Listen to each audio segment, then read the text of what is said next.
iyadoo ay guud ahaanba gobolka Gabiley ku soo qaxeen dadka xoolo dhaqatada ah ee ka soo barakacay abaaraha bariga Somaliland kuwaasi oo ay ka muuqato diifta iyo daranyada lagu yaqaano abaarta ba'an ee saameysay gobolada bariga Somaliland isla markaasina u soo qaxay gobolada galbeedka ayaa waxa maanta uu xisbiga mucaaradka u cidbanka wajaale ugu qaybiyay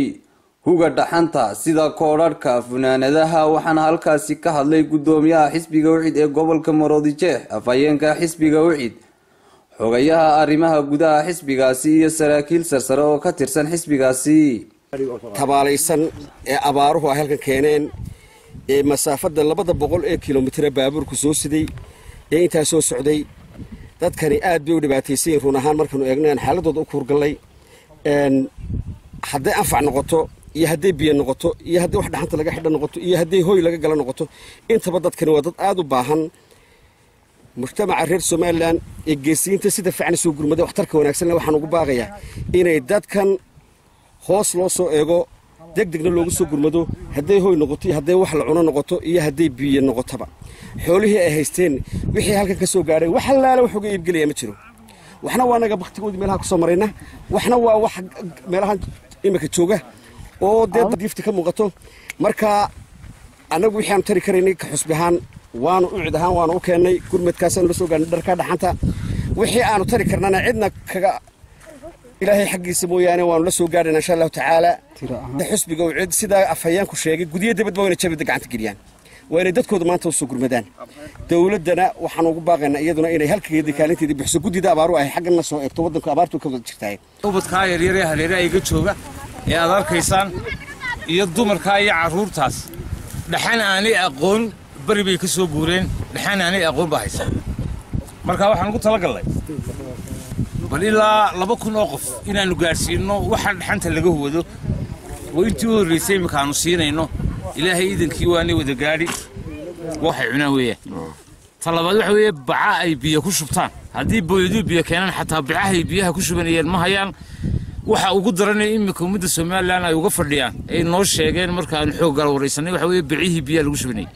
horta waa in degdeg loo soo gaadho iyo raashin wixii loo helayo waa in la soo gaadho annagu xusbi ma nihiin dawlad ku tiirsan dhaqaale dawladeed naguma socdo kulmiyo wadani labada kaleba dhaqaale dawladeed baa ku socda laakiin dhaqaale dawladda annagu naguma socdo waa contribution aanu dadka shacbiga ee xusbiga ku jira dibadda iyo gudaba ka soo ururno waxa aan soo gaarsiino dadka marka koodharkii dhaxantaan soo gaarsiinay wixii kale heli karano waan u baadi doonina bahda u ciide dibadda iyo guda joogtana waxaan ugu baaqayaa inaanay hagranay waxay jeebka ku hayaanba ka soo saaraan maanta oo dadkooda wax la soo gaaraan iyo waxay cunaan weeyaan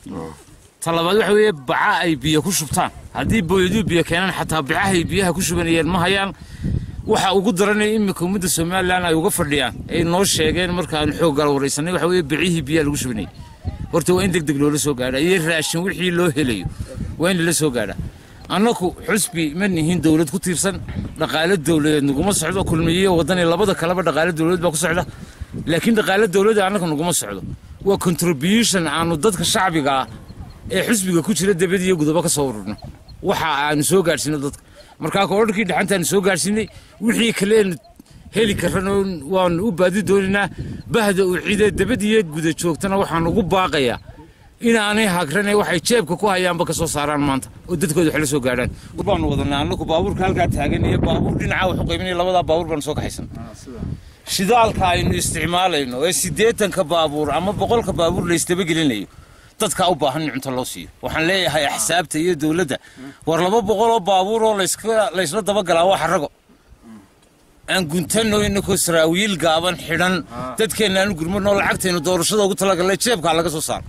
dadkii aan halkan ugu nimeeyno u qaybinay koodharka ee ilaa galabta ilaa saakan dhamareynay baahida ugu weyn ee noo sheegtan waxay ahayd baco iyo biyo bacahan lagu waasto dhulka ee biyaha lagu shubto iyo baco ay dadkaasi aad iyo aad ay u sheeganayaan waxaan leeyahay dadka reer Somaliland ee goobta dadkii noo soo gurmada biyaha iyo bacahana hal loogu soo horeysay waxa ugu horeeya loo keenay iyo bustayaashii dhaxanta sidoo kale dadka ka soo qaxay abaaraha bariga ayaa ka dareen celiyay gurmadkaasi uu fidiyay xisbiga mucaaradka ee iyagoo sidoo kalena sheegay inay u baahan yihiin waqtigani gurmad biyo ah oo lala soo gaadho. wararkii ay sideen xusbiga ucud waanaanu ka gudoomin ilaahayna waanu ugu mahadnaqaynaa. talabaad biyaha iyo bacaha noogu daran caruurtii maatidii way naga haqaday raad baanu u baktiyaynaa dameero ma wadano awr ma wadano gaadiidkii uu naga baktiyay degdeg si degdegeenna loogu soo gurmaday xusbiga oo nuu mahadnaqayno